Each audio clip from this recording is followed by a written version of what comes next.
This program is made possible by the generous support of the Georgia Division of Aging Services.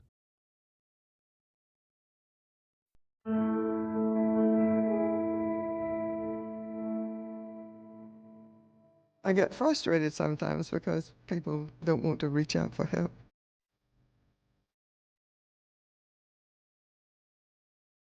You need some kind of support system, because if you don't have the support system, it's real hard.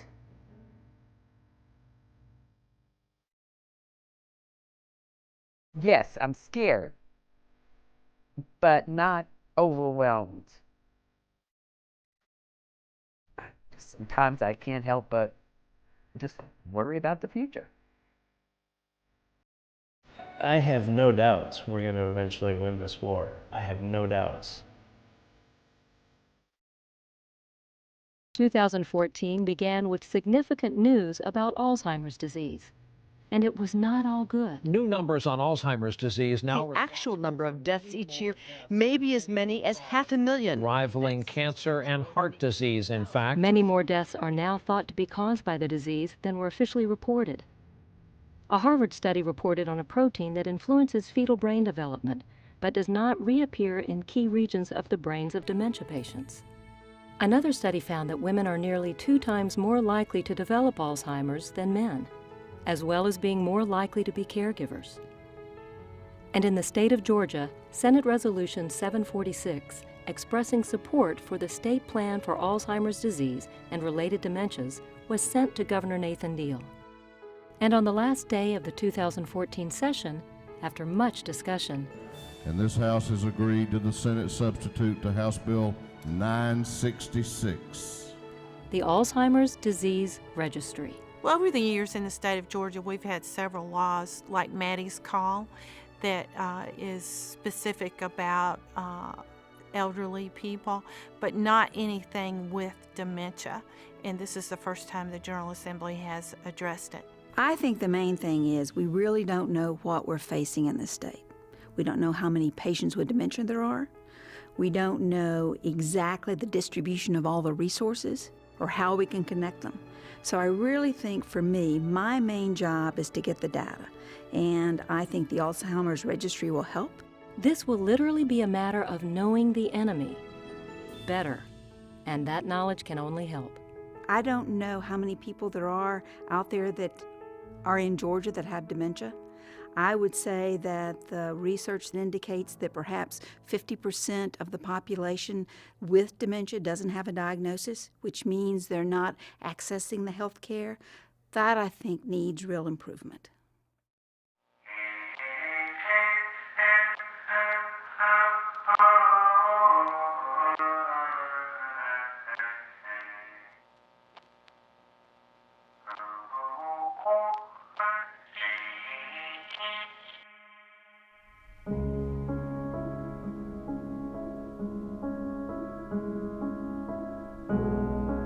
Most people are terrified of the A word.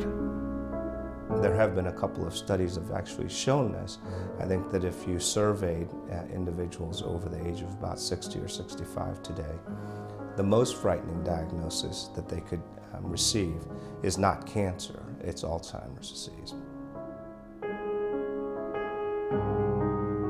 We've got to do something to normalize Alzheimer's disease, because it affects so many, and accept it into the population so that we can reach out and care for and help these families that are struggling to cope with this disease.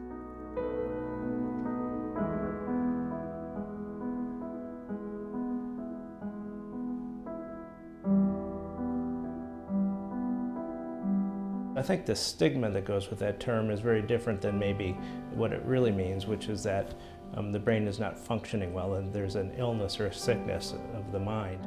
It can cause the person who has it not to want to be diagnosed, not to want to be labeled.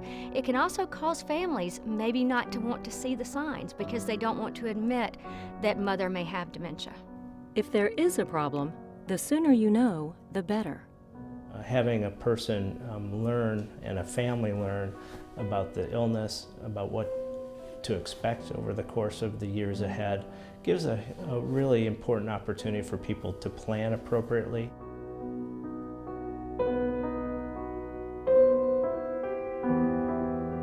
We know that age is very much a risk factor for Alzheimer's disease. If you're over 65, your odds of having the disease are 1 in 9. If you're over 85, that number goes to 1 in 3. But this disease affects all races. It affects both men and women. It affects people around the globe.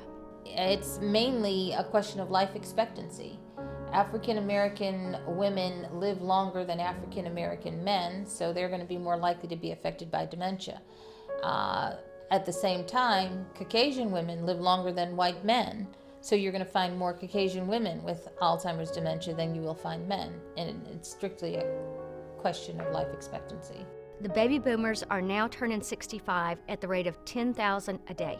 10,000 a day, and 1 in 9 of those 10,000 is going to have the disease. So while our phones are ringing off the hook now, it's nothing compared to what it's going to be like in the years to come. I think that you should get seen as early as you think that there may be a problem. Again, 50% of the people with dementia, we believe, have not seen anybody. So the fact that you ask your physician, hey doc, what do you think about this? I think that makes a lot of sense.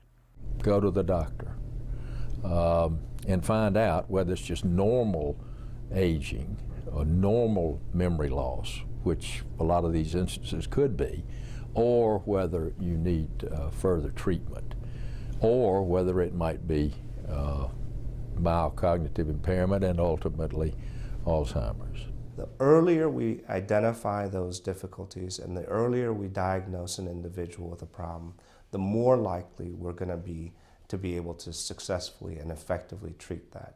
If you or a family member are faced with a diagnosis of dementia, it will probably occur to you to try to cover some of the unavoidable expenses, and they can be significant. These are chronic, potentially long-lasting diseases. According to the Georgia Insurance Commissioner's Office, at this time there are no policies specifically for Alzheimer's disease as written. Treatment, in most instances, will be covered by Medicare, as it tends to affect those over age 65. The doctor bills, when meeting the deductible, that does add up, and it is when you're on a fixed income, it is hard to make ends meet when you're having to pay bills and pay the doctor bills. The reality is you need to buy long-term care insurance before you have some kind of chronic illness crop up, like diabetes or arthritis or dementia. I think it's important that we start the discussion about what's appropriate and what's needed within Alzheimer's by starting the discussion about advanced care planning. When you have a condition such as Alzheimer's and you have a discussion about how you want to spend your days and how you feel you would like to spend the end of your life, it's really important to have that discussion early. Advanced directives and what is called the POLST form, P-O-L-S-T, Physician Order for Life-Sustaining Treatment, are available in many places. You can simply Google it. It doesn't demand a lawyer at all. This whole process is a process really between you and your family and your healthcare providers. But there are things for which you do need a lawyer. You need a will, and certainly if you have a diagnosis of dementia, you need to do that while you're still capable of doing it. You need to go immediately and start doing your estate planning. If you care who's going to help you and what kind of help that person should or shouldn't provide for you, you should have a power of attorney. There are protective measures that we can put in place to keep people from abusing you or taking advantage of you. In terms of when to do this planning, we recommend that it be done as soon as possible. When you have this disease, you need to know. Early diagnosis is so important because knowledge is power. There are many sources for that knowledge. One of the best is the Georgia chapter of the Alzheimer's Association. The Alzheimer's Association is a terrific resource for making referrals. I would like to think that the Emory Alzheimer's Disease Resource Center is also. The state has a number of hotlines that people can use. One of the things that was very upsetting at first was because I just didn't know what to expect. And it wasn't until I read the material that he gave me that talked about the Alzheimer's Association that things began to look up for me. After I got in touch with the organization, things just turned around, and I've been feeling a part of something and a lot more positive. It's really been a big thing for me. Our website is alz.org, and it is just a wealth of information. And you can look at these 10 early warning signs so you can say, ooh, does that apply to me? Does that apply to my loved one?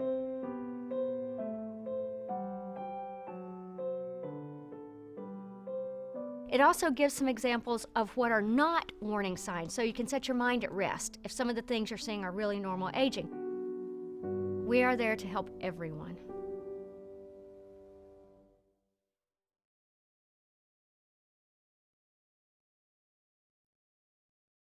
The higher the age, the greater the risk of Alzheimer's disease. And we often forget that this disease also affects young people. We call that young onset Alzheimer's disease, or sometimes early onset Alzheimer's disease, when individuals less than the age of 60 or 65 get the disease. Well, I wouldn't say I've had a great life, because it's not the life I had hoped to live, but having this disease is not a good thing, but, you know, do the best you can. So. Dr. Alyssa Easton was diagnosed in November of 2011. She was 45 years old. But what makes young onset disease different, other than the younger age, is that the disease itself seems to be more aggressive since it's starting at a younger age. And we also think there are some genetic differences. I'm just trying to make things better in the future so this doesn't happen to other families, in particular mine, I suppose, and other families who might have this kind of anomaly as well. People at younger ages go to a doctor. One would not think about Alzheimer's disease as a common cause of changes in memory or thinking in a younger individual. So the disease is often misdiagnosed. I guess I'm just looking into the future, into having some sort of a cure in the future beyond, and that it'll get better with people like people here at here with Alan and others. You know, we need the research and all of that, so it's so critical. So I try to do my part with that, whatever I can do. Dr. Easton opted for activism. She got started in February, World Alzheimer's Month of 2012, less than 3 months after her diagnosis. She went to the state capitol to lobby for a resolution to establish a task force for the development and implementation of an Alzheimer's state plan. If we actually could have the finances that we need for Alzheimer's, we could do great things, but we don't. The resolution passed. The week before Christmas of that same year, she and Dr. Alan Levy appeared as advocates, with Health and Human Services Committee Chair Renee Unterman, to pre-file the legislation that would create a statewide Alzheimer's and dementia task force. And on February 27th of 2013, we're here to make a difference. She was at the Capitol again, lobbying again, and she had vocal support. The end of Alzheimer's.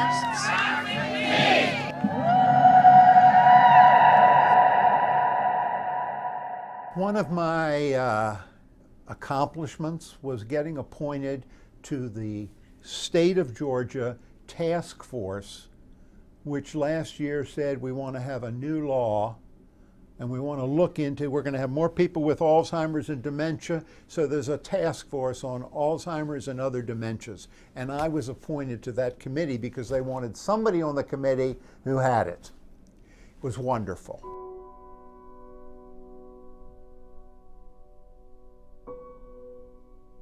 Well, MCI, I've come to find out, is mild cognitive impairment. And I have had MCI about roughly 2 years now. Every case of Alzheimer's disease is dementia, but not every case of dementia is Alzheimer's disease. Dr. Alan Levy devised this pie chart to clarify the relationships among various dementias. He and his associates at Emory treat all forms of dementia. MCI is the term mild cognitive impairment, and so we think of that as the first symptomatic stage of Alzheimer's disease. I guess I first noticed that I had perhaps a problem with memory about 2 or 3 years ago. The memory loss has not advanced to the point where it really significantly impacts someone's ability to function, either at home or in society. Their hobbies, things like that, can be carried out relatively normally. I mentioned it to my general practitioner, and it wasn't serious in any way, and he checked whatever he needed to check and said, well, you know, when you age, you're going to have memory problems, and I don't think there's anything serious at this point, but you might continue to follow it carefully. And I have been in Alan's care for about 2 years now, and he's a great doctor, and I'm getting great care.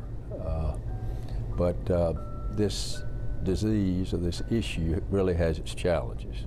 Did I get mad at my diagnosis? Not really, because I knew that I was having some memory problems. And since my mother had died of Alzheimer's, I thought, well, maybe this is possibly running in the family. Am I afraid? No, I'm not afraid. What I'm concerned about is our 3 children and our 9 grandchildren. And I hope very much that a cure for this can be found as soon as possible. Charlie Schaffer recently completed a drug trial for a medicine called atomoxetine, one among many which have been tested here at Emory's Alzheimer's Disease Research Center. We have, for the first time, no shortage of ideas. We have no shortage of technologies. Ironically, one of the things that we are short of is research participants. As we bring new medicines into clinical trials to determine if they're safe and effective, even the very first medicines to test prevention of the disease are now underway here. Our greatest challenge is to get people to sign up who want to participate to see if these medicines are safe and effective. And that's why I'm so pleased to be involved in this atomoxetine trial. I have a great doctor. He and his staff are trying to find a cure for this. And anything I can do to participate in that possible cure will mean that my children and grandchildren will not have to deal with this, I hope.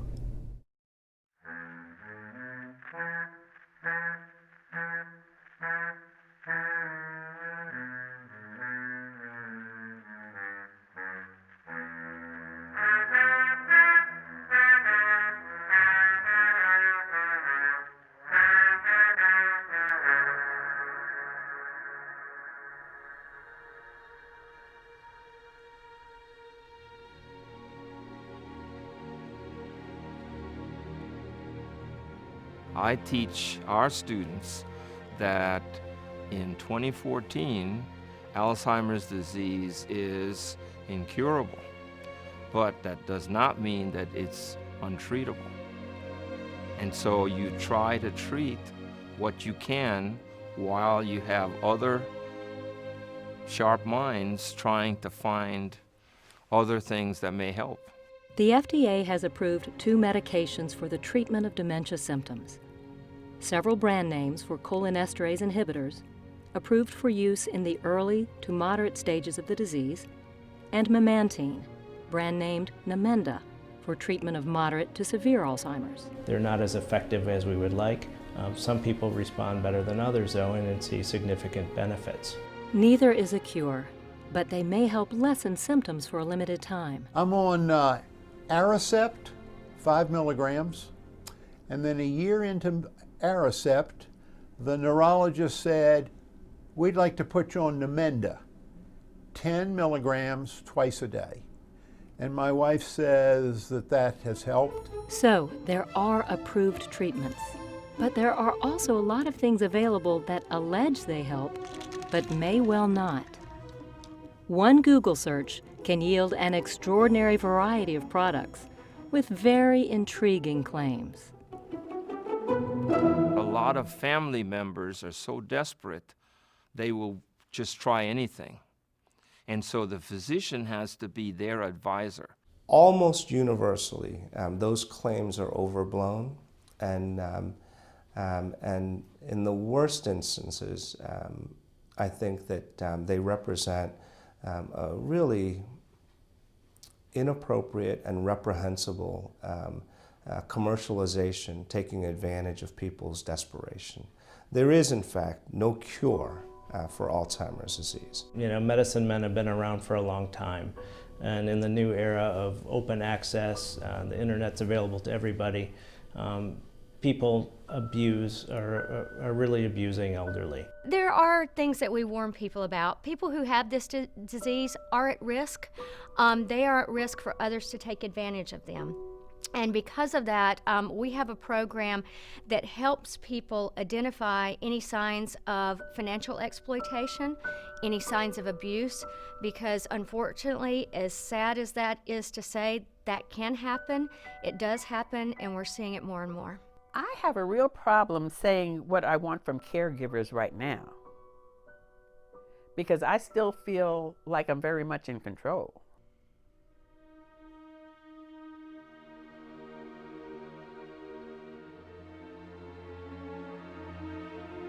There may be a question of where both patient and family are best served, at home or in an institution. Home and institutional care, when we look at both of them, they both have a very valuable place. And certainly home is a place where people are more comfortable. But there are times and there are situations where institutional care is appropriate, when there are not people to provide the care for someone, or their behavior is such that they can't be dealt with in the home situation. Home care can mean almost constant contact. And as the disease progresses, so can the distance between caregiver and patient.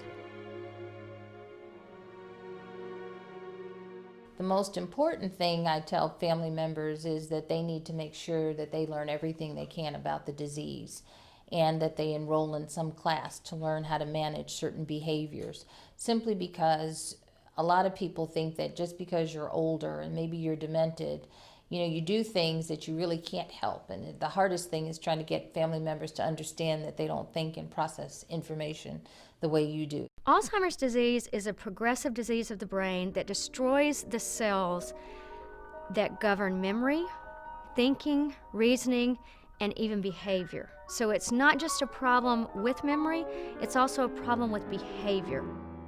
It is not uncommon to hear a caregiver respond to the erosion of a patient's personality with a cry. Maybe angry, maybe heartbroken, often both. That is not my mother. Well, I don't have too much appetite.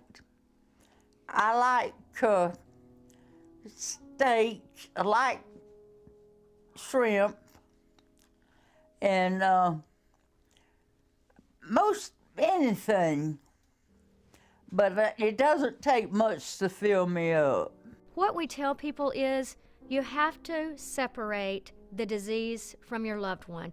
When your loved one is doing something that your loved one would never have done before, you have to remember that's not your loved one talking, that's the disease talking.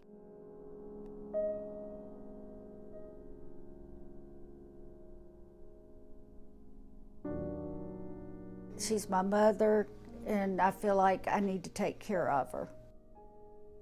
It's very heartbreaking to look at your loved one and live with them every day, and each day they recognize a little bit less and less of what's familiar in their environment, and even sometimes the caregiver themselves.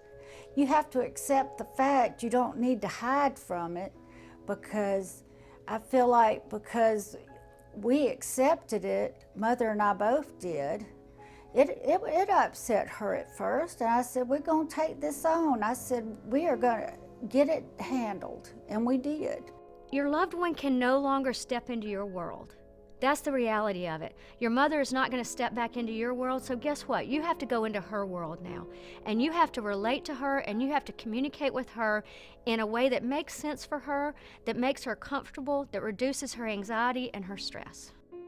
You can feel what it is like in that world. Be aware you may not enjoy the virtual dementia tour, but you can learn from it.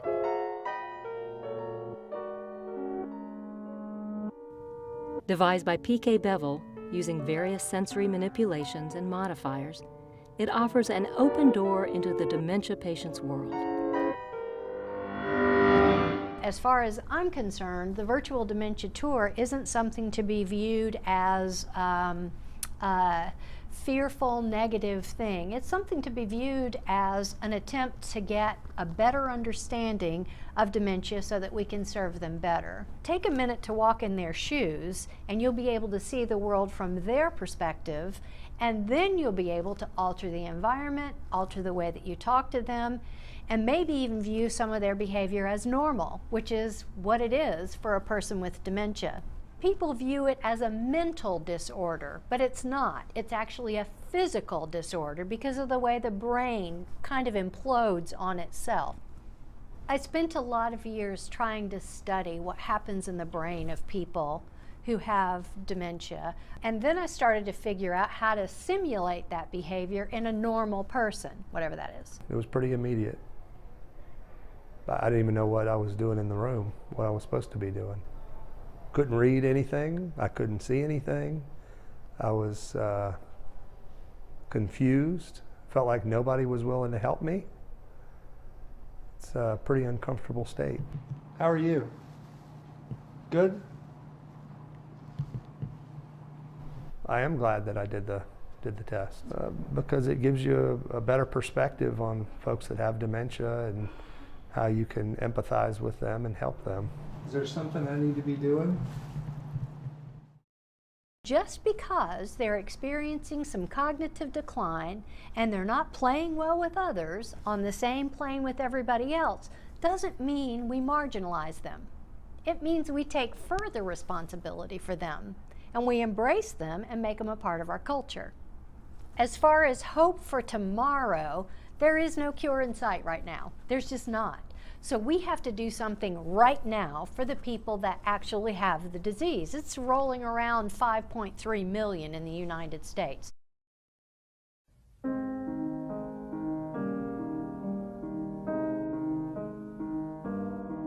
And we find out that a lot of times families don't reach out to us until they're in crisis mode. Education for caregivers in very early stages can avoid a lot of wear and tear and emotional strain.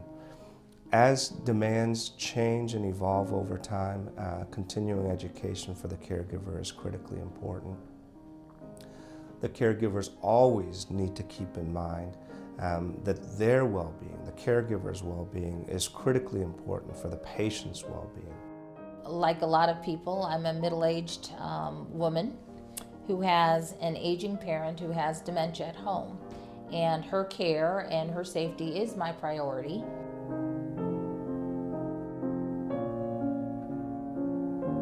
But I think that as a caregiver, taking care of somebody with dementia, regardless of what that type of dementia is, you really do have a responsibility to learn as much as you can about the disease, about behaviors, and how to manage those behaviors.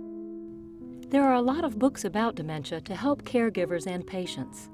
The Alzheimer's Association recommends these.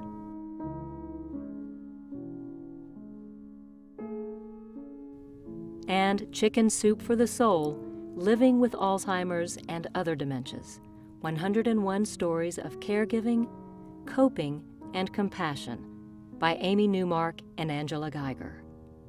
There is also Chicken Soup for the Caregiver's Soul. One of its authors is Rosalind Carter.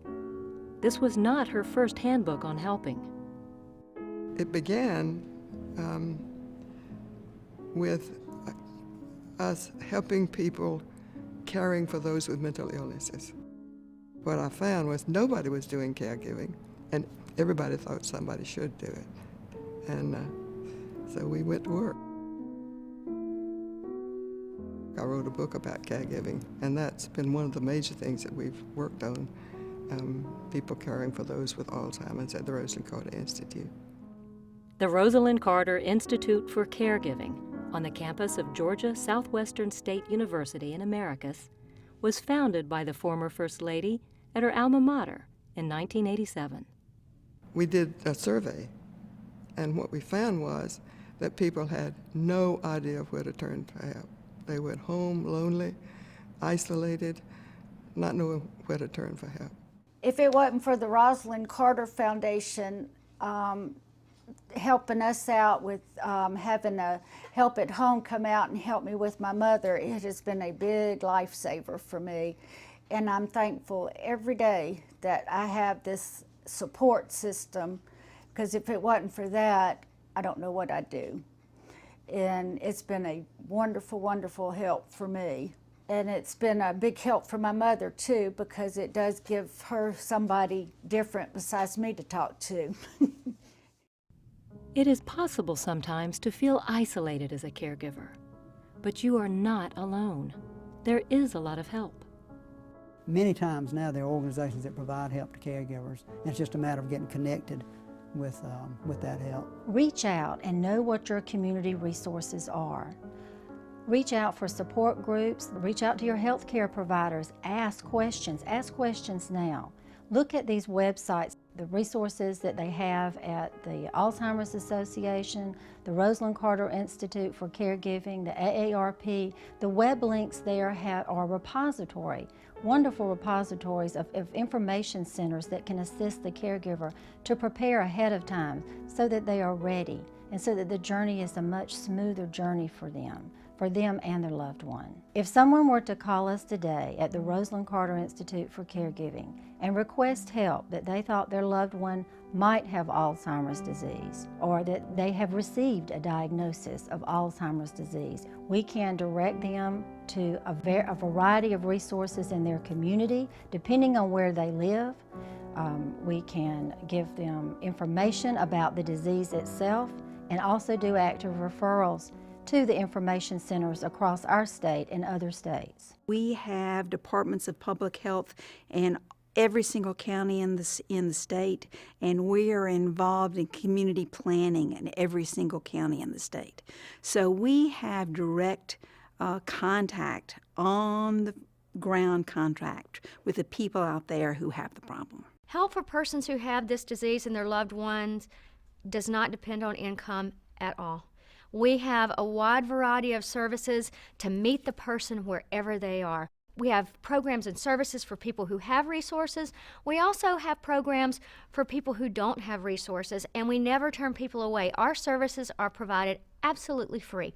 The state of Georgia offers free information on home health, adult daycare, Alzheimer's disease, and many other services through its Aging and Disability Resource Connection.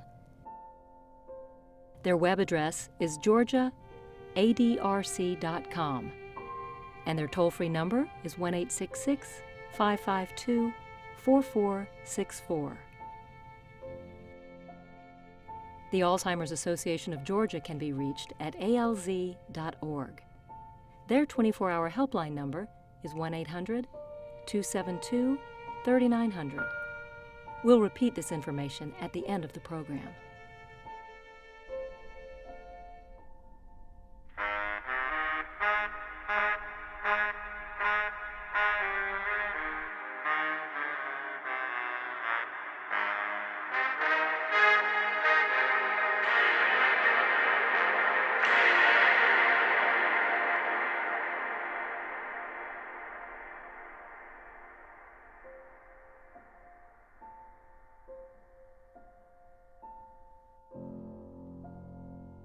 They have to function as nurses, social workers,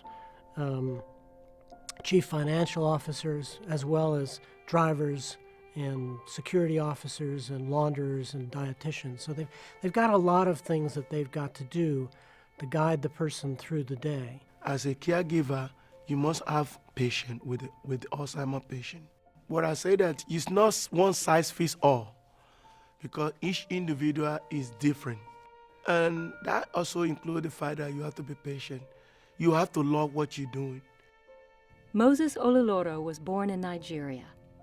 Now an American citizen, he cared for Atlanta businessman Mac Taylor in the last 8 years of his life, as Alzheimer's ran its inevitable course.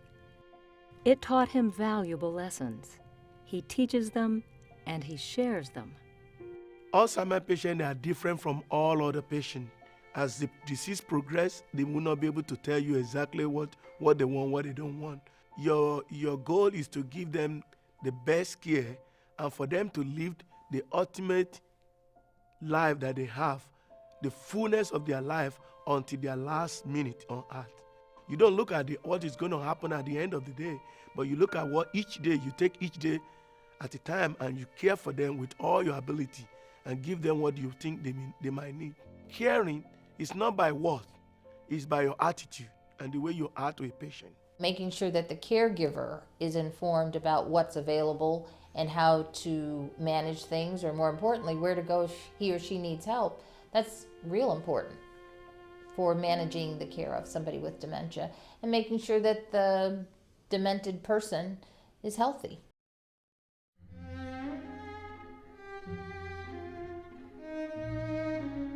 Keeping your patient as healthy as possible, in all ways possible, matters. While much remains to be discovered about dementia, the ancient idea of a healthy mind in a healthy body remains a good one. Good mind and good body is definitely an important approach that we think has been underappreciated in years past. The brain is part of the body, and the brain depends on all the important nutrients to keep it functioning well. It depends on physical exercise. It depends on cognitive stimulation, having the parts of the brain, the circuits work. Keeping them active is very important, and diet's very important. I don't know how long it will take, even though I understand there are things that you can do to slow it down. You know, there's steps that one can take, like being active, exercise, doing crossword puzzles, blah, blah, blah, and I'm trying to do all that. I just like to do things. I'm reading more now than I used to. I can't believe it. I cannot believe that I'm reading more now, but I am. And I've read about my disease, about dementia, and about caregivers. I don't care I used to love to read books, but I don't care too much about reading books now. But I read everything in the newspaper from the front to the back. She looks forward to that paper every day, and I think it keeps her mind active. Physical exercise is supportive of brain exercise in delaying what may be inevitable. I'm thinking that I try to stay active, and I can tell that my brain is working better when I'm doing things, whether it's exercise or reading or walking or talking. I also don't have the strong urge to do as much as I used to do. You know, you try to work with those strategies that are not medication that may help the situation or push back the situation. I certainly don't want to be treated like somebody who's very, okay, that's a word I'm losing, fragile. So you have to exercise your body and the same way exercise your brain. So scientists working in this area have found X-ray and other imaging evidence that the memory parts of the brain are improved and function better if they're being used. This is a new area of research, you know, what it means to exercise your mind and how to exercise your mind. Literally, exercising, physical exercise, has been shown in many studies to actually change brain activity in ways that are very powerful and beneficial. So, just because the brain is not a muscle does not mean that it can't be exercised.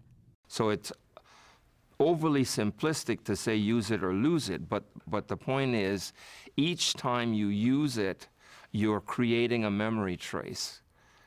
And so, meaning use your brain or exercise your brain. So to stay socially involved, whether it's bridge or dance or dominoes or whatever it is that the person used to like to do, they continue to do it. Some of them have gone for crossword puzzles or Sudoku or something like that. But just using your brain is the key. Keep exercising it. And don't forget teeth. Untended, they can create serious problems. It becomes urgent for people that beginning Alzheimer's to put everything in as good a condition as possible, and that way protect it throughout the health of the patient. And that means caretakers at some point are going to have to get involved. We can't emphasize enough the need for the caretaker to get the patient to the dentist and make it periodic. So the whole solution is prevention. The caretaker is the essential person to emphasize prevention.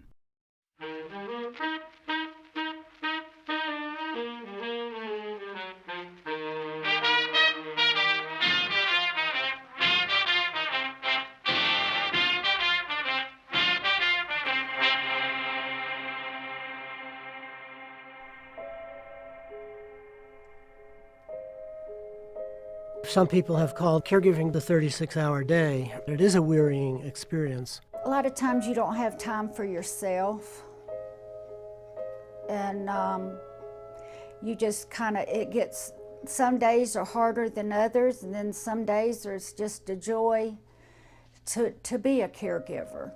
It takes a toll on the caregiver because it is a long time. It's a long caregiving journey, often 5 years or more in duration. All caregiving is sometimes frustrating and very hard and demanding.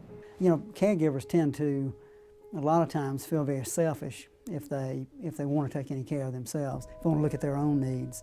But they have to realize that it's not just for themselves that when they take that care of themselves, it's also so they can provide better care over a longer period of time. Because if they wear out, then that person they're caring for doesn't have that resource anymore. Well, she's my helper. I don't know what I'd do without her. She helps me. She takes me to the doctor. She takes care of my medicine. She fixes my meals. She helps me get my clothes ready. She just looks after me. If there is one universal and inarguable piece of advice for caregivers, it is this: care for and about yourself. You're entitled. Now that I've gotten this added disability of mild cognitive impairment, I look to her more, and she is a fantastic partner and wife, and has always looked after me, but never as much as she has in the last 2 or 3 years. And she makes me feel like I'm not imposing on her, but I know I am, in terms of taking messages, directions, what were we going to do at 4 o'clock this afternoon. She's got the answer. She knows how to lead both of us forward. And she's a remarkable person. The human value of caregiving cannot be measured. But according to studies by the AARP and the Rand Institute, the dollar value is calculated at more than $500 billion a year, and it continues to grow. I regard myself as a wife, a partner. I love being with him, and it's just a part of life. It's a part of life that I hope that down the road they're going to find a cure for. But meanwhile, I am just his partner in life. We're the same couple we've always been. We are so blessed with wonderful children and grandchildren. We have wonderful friends and a great life. And so, you know, everybody at our age gets hit with something eventually, and it certainly hadn't changed our relationship. However much caregivers may love what they do, and those for whom they do it, there is someone besides the patient they must take care of: themselves. They have to be sure to be attentive to their own physical, mental, and emotional well-being, because if they don't, they're not going to do a very good job of caregiving because they won't have the capacity to do it.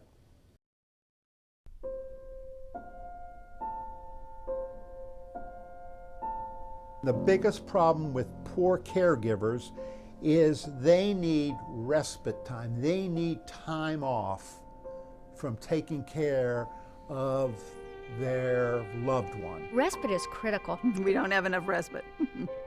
We don't. Respite, according to Merriam-Webster, providing or being temporary care and relief of a primary caregiver. Respite cares for patients, so caregivers can care for themselves. Grace Arbor is a ministry of First United Methodist Church. It is a 4-day-a-week congregational respite ministry for older adults who suffer from memory impairment.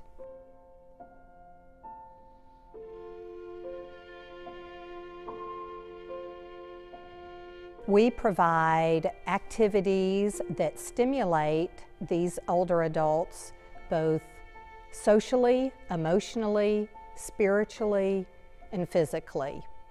It is an interactive program where they are engaged with each other and volunteers for 5 hours those 4 days a week. I needed to get out and meet people and socialize and be active, stay active, and learn how to play again. You know, as we grow older, we don't have anyone to play with.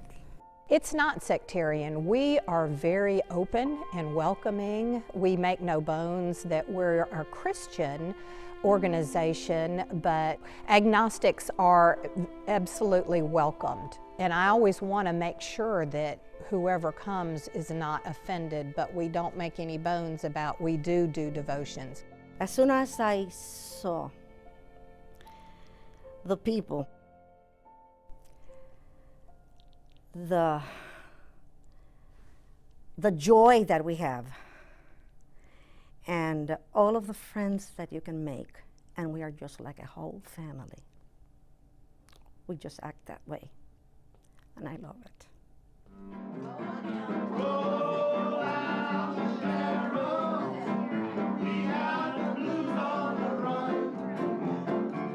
We have exercising that keeps us stronger in movement and challenges our brain because we have crafts and games.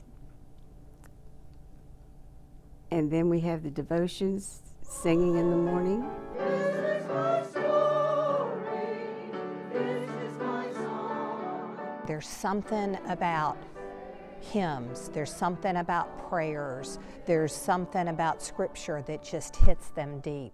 It's a rich store of memory and behavior. Overlearned behaviors, Jesus loves me as a hymn, remain really deep into the disease, way beyond what you predict. Roll out the barrel, we've got the blues on the run. They are still able to function in a group setting. They're still taking care of their activities of daily living, and they will benefit from a group interaction. It's easier on my daughter to know that I'm in a safe place. She can bring me here and know that I'll be well taken care of. And when she comes back to get me, she's had a day of rest from caregiving. The caregiver gets a break, the participant gets stimulated in ways that they wouldn't necessarily be stimulated if they were sitting home with a caregiver watching television all day. I'd be sitting around doing nothing. Here I'm with a crowd, a bunch of wonderful people, wonderful trainers, teachers, and I haven't danced like this in 20 years. So what else can I say? It's wonderful.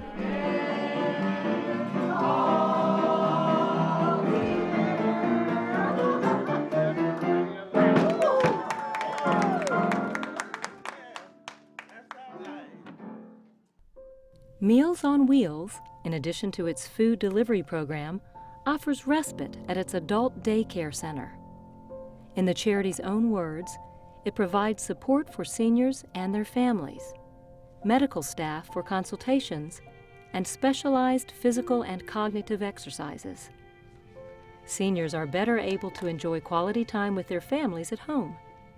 Their caregivers can have confidence their loved ones receive high-quality care from a trained, professional, and caring staff.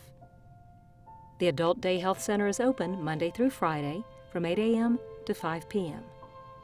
As well as Meals on Wheels, there are more than 150 adult daycare programs in Georgia. Plus, there are nursing homes, personal care homes, assisted living communities, and more than 1,000 home care providers, all of which may offer the space and time for patients to give their caretakers needed time off. Our folks with dementia deserve to be honored and supported and loved.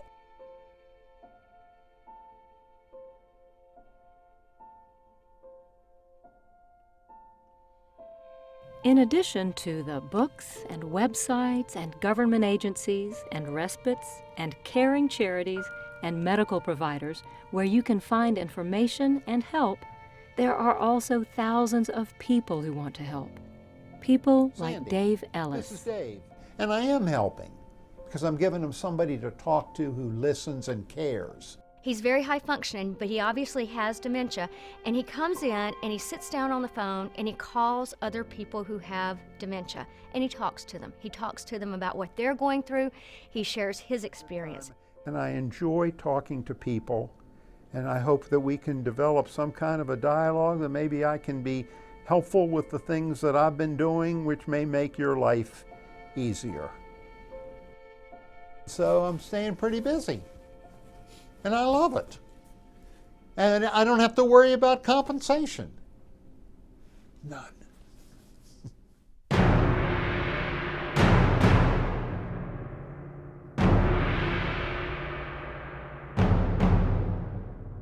Laughter has been described, notably by the Reader's Digest, as the best medicine. Research and experience strongly suggest that while it may not be quite that superlative, it couldn't hurt. I think it's okay to laugh, and I think that when they're going down the crazy road, as long as nobody's getting hurt, you go right along with them. You should. I mean, I think that's fun. That's how you get enjoyment. I do still manage to have a good sense of humor and find humor in a lot of things. And I don't want anything to happen dread anything happening to that. And if you don't have a good sense of humor with this, you're going to fail. You're going to fail caring for these people because they are hysterical. But of course, you don't laugh in their face, but sometimes they really are funny people. We have message boards, both for the caregivers and the persons who have loved ones that you can access on alz.org. And one of those message boards is specifically for humor. It's specifically for people who have the disease and our caregivers to share those stories and to laugh. Actually, somebody else told me that. And I thought about that too. I said, I'm wondering if I'm going to be one of those people that goes around telling the same joke to people all the time.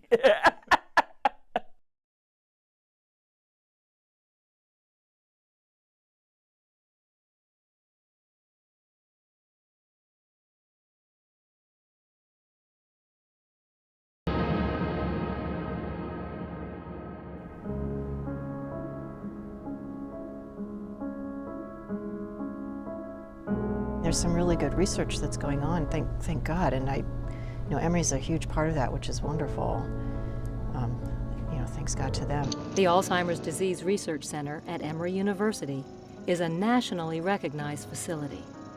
As a leader in the field, it is one of 32 active centers supported by the National Institutes of Health. We have so many exciting things underway for research for Alzheimer's disease. Clearly our biggest goal is what are we going to do to prevent this disease? And we see several strategies that are underway to try and get us towards prevention. The treatments that we're working on developing now are ones that target the underlying causes of Alzheimer's disease. In labs like these, Dr. Levy and Dr. La, along with hundreds of others, work on finding the possible causes and hoped-for cures of Alzheimer's and other dementias. Over the last couple years alone, we now know there are 20 or more genes which confer risk for Alzheimer's disease, way more than we would have ever anticipated 10 years ago. And when we're sufficiently capable of identifying the presence of pathology and knowing which of those individuals are likely to go on to develop Alzheimer's symptoms in their lifetime, we can apply that treatment earlier and earlier and earlier.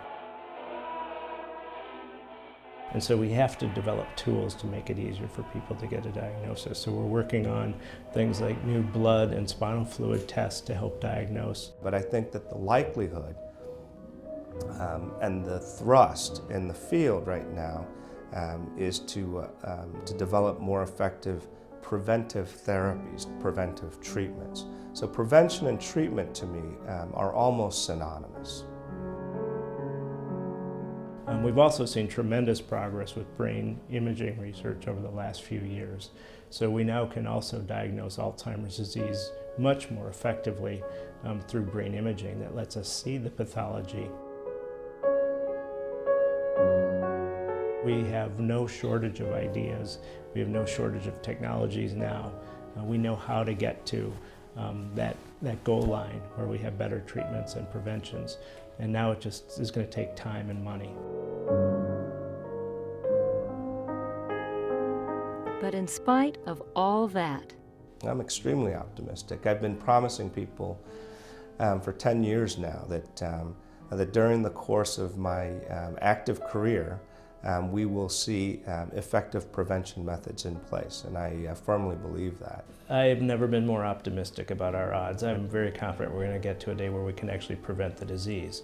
When that day comes, I think is up to all of us.